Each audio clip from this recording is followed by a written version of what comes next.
Okay. First. Good evening, everyone. Do I look studious in my glasses? I got a story behind the glasses. Okay. Got a story behind the glasses. Now, y'all know I got to set up. I'm going to be looking at different screens while I'm talking. Let me do that first. But hello, everyone. I know. Again, I got to tell you guys a story about my glasses. But let me first I dart back to my other screen just so that I can see comments and everything. So let me grab that. I hope everyone had a good, amazing day today. I had a great, productive day today. I like the word productive, don't like the word busy. Great day. I was able to see my clients today. So I made that happen, had some errands that I had to run. So I had a good old day, a good old day. Let me turn off there we go, my volume. Okay, perfect. So I am going to drop some links in the chat box. I'm going to go ahead and get those dropped in real quick, and then we will get started. You guys know first, it is your girl, Miss Melody. And this is the start of my Wednesday mental health check in. This will not be a long live because I believe that 8 o'clock people are winding down, kind of relaxing. So I will not make this live too long. Y'all know I can talk y'all to death. Y'all know I'm a storyteller, but I promise I'm getting better. Y'all can see the long ones. Y'all can see the long videos and the more detailed videos on my Dear Diary of My Ego on YouTube, on my YouTube channel. Okay. But for right now, we are doing our Mental Health Wednesday check-in, 8 o'clock Eastern Standard Time.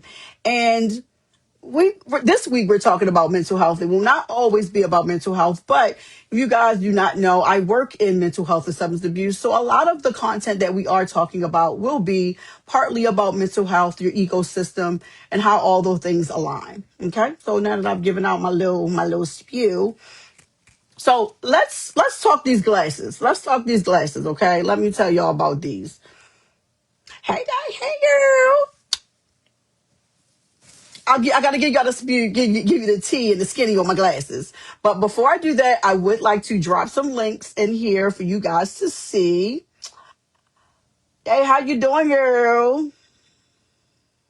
Let me see. Let me grab my links. Let me grab my links so I can have them up for you guys.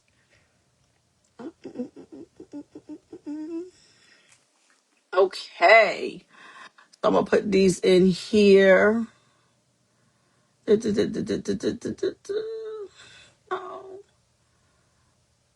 How was your day today, girly? You'll see me kind of dart away. Hey. But okay, I'm gonna start here. I'm gonna drop this one in here real quick. Um now. You know what? Let's do announcements. I think I like announcements. I'm gonna start with announcements. First link that I dropped in the chat. Okay, first link that I dropped is about desserts. Now you guys know I am a quote unquote I'm kind of retired baker, right? So I do have a local baker that you guys can reach out to if you're interested in getting anything where it's pre-ordered. You want to place orders and things like that, you can reach out to him. He is amazing. He makes great desserts. So definitely big shout out Gino. He's I'll make sure I tag him in here. So announcement on that. I will at the end talk about Cakey Day. I am going to be doing a Cakey Day. I'm looking to do it around Valentine's Day. So if you guys are interested, I'll have all the information below. So now that we have gotten our affairs in order, let me real quick give y'all the skinny on my glasses. So I have been wearing glasses since I was 9. And I say that every year it got worse. Like I'm really nearsighted, meaning I can't see far away. So it seemed like every year I would go to the eye doctor, and my glasses were just getting thicker and thicker. By the time I turned 15, I was like, oh no, thank you. I'm not wearing any glasses anymore. And straight to contacts. I have been wearing contacts since then. And it has, like, I've tried to purchase glasses. I've spent up the amounts of like $500 for glasses, and I hated every pair of them. I mean, literally hated them. But this year I decided I was going to be a big girl, and I was going to really take my time and find a pair of glasses that I liked. Also, the glasses is not just the glasses, it's the lenses. With me being very nearsighted, the lenses matter. Trust me, they matter. I heard everything in growing up, okay? Coca-Cola glasses, all of that, okay? So these are the ones I picked, and I really like them. They're cute. They're working for me. So you will be seeing me in my studious, glasses or whatever.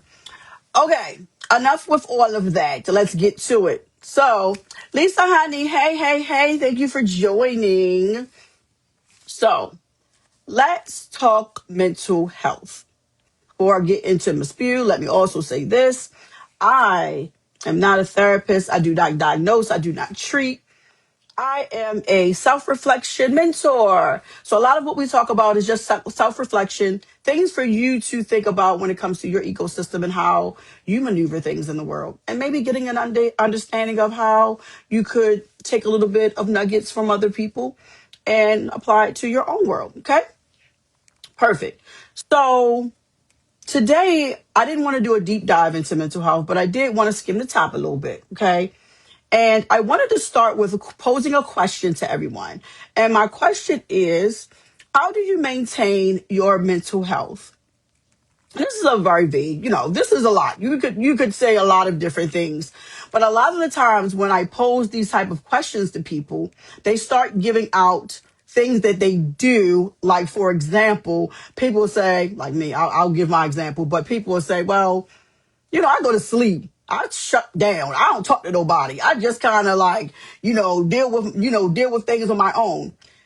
That's not to say that those aren't things that we do for our mental health, because there are actions. There are actionable things that we do when we're dealing with our mental health.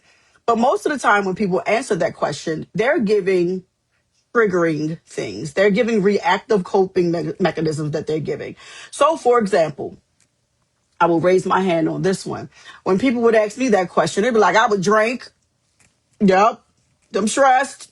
Yep. So for me, drinking was a coping skill that I had acquired over time. And when things would be triggering in my life, I would go to that, or hanging out. Those were things that I did. So a lot of the times when we have these conversations, people will say, "Oh yeah, I don't talk to nobody. I just want to be by myself." And those are definitely actions. Those are things that people do. However, we want to look at it in a different perspective. Okay, you do those things. I got it. But how are we handling our mental health? What are the positive reinforcements, or the positive coping mechanisms do we have? So I have a list of some, and I'm going to name them. And if any of them resonate with you, you can definitely put them in the chat at the bottom if you'd like. And you can just list them if those are things that you like to do. So, for example, these are some of the things that people do to assist with maintaining their mental health: therapy, medication if needed, no particular order, okay? Journaling, prayer, spirituality, movement, boundaries, rest. And you probably noticed with this list, it's not just things that kind of happen in the mind, particularly. It could be actions as well. Like we said, movement, those are things. Rest, those are movement. Saying no, those are other modalities how we handle, our mental health. Nutrition, routines. So these are all ways that we all as humans try to deal with our mental health and maintain our mental health. And there's not really a right or wrong. Excuse me. There's really not a right or wrong to it. I think where the challenge comes in, this is for everybody. And again, I gave mine, is the triggering problem, the triggering. What happens when you're triggered? How do you handle your mental health when you're triggered? So there's something called reactive coping mechanisms, right? AKA when you're, look, let me make sure I got the word right. Let me make sure. Impulse. That's the word. Ooh, I almost lost it for a second. Impulse. And what I'm going to also do is I'm going to put that in the chat so you can see exactly what that definition is. So And I'm also going to read it so that you know what this is. Reactive coping refers to emotional or behavior responses that occur after stress or adversity has begun. We all know what that is. Yes, Lisa, prayer and boundaries. That's good. Boundaries is a really, really challenging one for a lot of people, including myself. And so that you guys have it, I am going to take this and put it in the chat. Like I said, this is really good. Reactive coping refers to emotional or behavior responses that occur after stress or adversity has begun. So I'm going to give a chick example. I'm going to give an analogy, right? So, ladies, you have maintenance that you do throughout the month, right? I know for me, I don't get to the spa that often, but I do like to go maybe once a quarter. I don't go as much as that. I do get my nails done every about 2 to 3 weeks. Maintenance with my hair, depending, because right now my hair is braided. I get it done a couple of weeks, but these are maintained things. I schedule them and they're done. Now, looking at mental health, again, we're talking about mental health and then thinking about reactive coping. One day I wake up. No, I'm even going to use the evening. I've had a long day. It's been a day. Then all of a sudden I decide that I want to color my hair green. And I'm in the bathroom at 11 o'clock at night dyeing my hair green. Now, there's nothing wrong with green hair. If that's what you decide you want to do, cool. But this is just an example of reactive coping. Now, you could have easily said, you know what? Instead of me dyeing my hair green, I'm going to go and I'm going to make an appointment to talk to my stylist about getting it done. But instead, because of maybe some challenges that I was having, I decided to go dye my hair green myself. Great. See how that kind of works? So another example, give another one. Here's another one. I know that I had a problem with this and I can't wait till my forever man come. My forever man, hurry up, please, because I don't like to deal with my car at all. So maintenance on your vehicle, right? You schedule to get your oil changed. You have your tires rotated, things like that. Things that are maintained on a vehicle to ensure that you can get from point A to point B. Okay.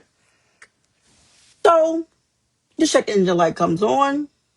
Oh, going back to the gym. That's another one. Yes, yes, yes. Keep that. We're going to talk about that too. So your car, maintenance. All of a sudden now, your check engine light on. It's shaking and you don't know what the hell's wrong. But, if you were doing the maintenance, wouldn't be, you would know what was going on, right? Right.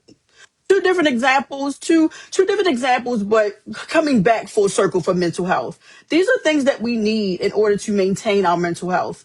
We don't want to wait until we're in a crisis, and we don't also want to wait till we're highly triggered to now do things that are reactive, which are impulsive. So I had this thing for a while, especially when I stopped drinking. I ate ice cream like meals. I'm serious. I could go through a pint, like for real, like it was real bad.